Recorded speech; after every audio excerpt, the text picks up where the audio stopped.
What do you need to know if you've been involved in a serious vehicle accident? Well, there are really two people, sometimes more, that are involved in a serious vehicle accident. There's the injured victim and there's the person at fault. And each of these people have certain rights, protections, and best practices that they should follow following a serious vehicle accident. Again, the first is the vehicle injury victim. That person is going to be discombobulated, they're going to be stressed, they could be injured and not even know how injured they are. There could be a brain injury, internal bleeding, just pain generally, and so it's really important that they get checked out by a medical professional. Go to the emergency room, an urgent care center, or your primary care physician to make sure that there aren't underlying issues as a result of that accident. Virtually everybody who's had an airbag deployed is going to have some sort of a concussion. That brain's going to rattle around in there, and it's not unlike being involved in a, football collision. And we understand about CTE and these issues when the brain is bouncing around the head, and that's what's going on. And so you may feel okay soon after an accident because endorphins and adrenaline are high, and that's meant to protect you. And so it's critical to go get medical treatment following an accident very close in time. Now, after that, virtually everyone needs 6 to 8 weeks of physical therapy or treatment to rehabilitate the injury that happens, even if it wasn't a clear, objective, broken bone, torn ligament or torn tissue. If it's just the rattling around of the nervous system of the brain, that still requires PT and some sort of treatment. So get that done.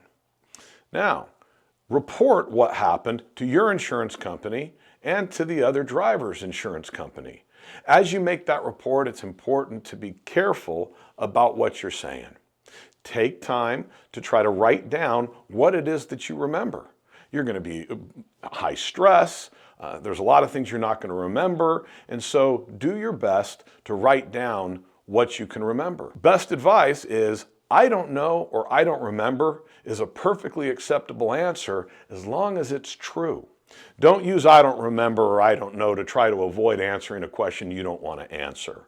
But if you don't remember, don't know, that's perfectly acceptable, and it's what one would expect after somebody's in an accident to not remember certain things or not know certain things. So take your time, answer the questions as best you can, but take a minute to try to write down so that you can remember what happened to the best of your ability so that you can help yourself be the reporter. Now, if you're the person at fault, that raises other issues. You might be investigated at a minimum for a potential civil action. But if it's a serious injury, if it's a serious accident, you're likely going to be investigated for a crime. And this can be anything from an aggravated assault all the way up to various homicides. Now, if that's the case, you're certainly going to want to be careful about what statements you make. You always have the right to remain silent, and many people just choose not to exercise that. I think there's a comedian that says, I had the right to remain silent, I just simply didn't have the ability to do it. Silence, when you're accused of something, is an important tool. So exercise that. If you've been accused, get representation. If you're being investigated, get representation, get advice. An attorney can help you navigate those waters.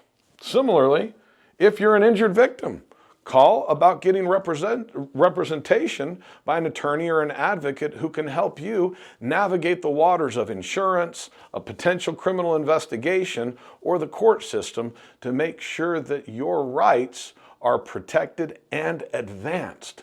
Too many people have rights that they simply don't exercise because they don't know better. Serious vehicle accidents are happening every day.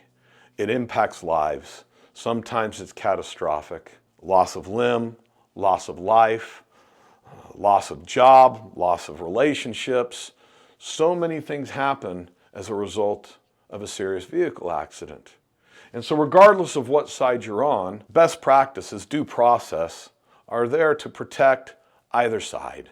And either side is entitled to a full, fair, and complete investigation and process.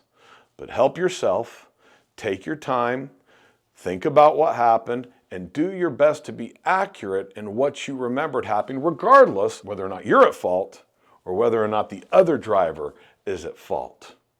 Don't just get up into blaming the other person and they were at fault and I think they did this. That's not really helpful. But if you take a minute and simply describe what happened, the facts will speak for themselves. Because the police are going to come and they're going to do a accident reconstruction, and the traffic laws are almost always going to dictate who's at fault.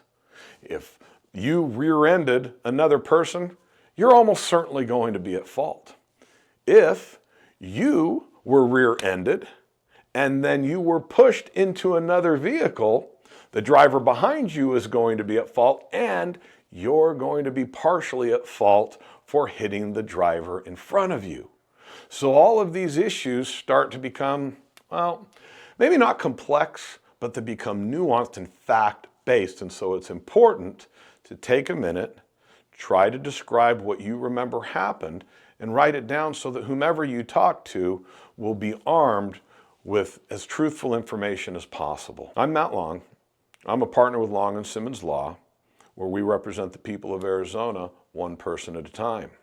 At our law firm, we represent both those who are accused and those who were injured in accidents, because the facts matter, truth matters, and proper process and investigative integrity matters. And that's what we bring to the table. We have our own team of professionals, our own accident reconstructionists, our own former law enforcement and investigators and professionals that can help us ensure to advance your position in the best way possible. If you need defense and protection, we can provide that. If you need prosecution and representation because you were injured, we provide that as well. Give us a call for a free case evaluation.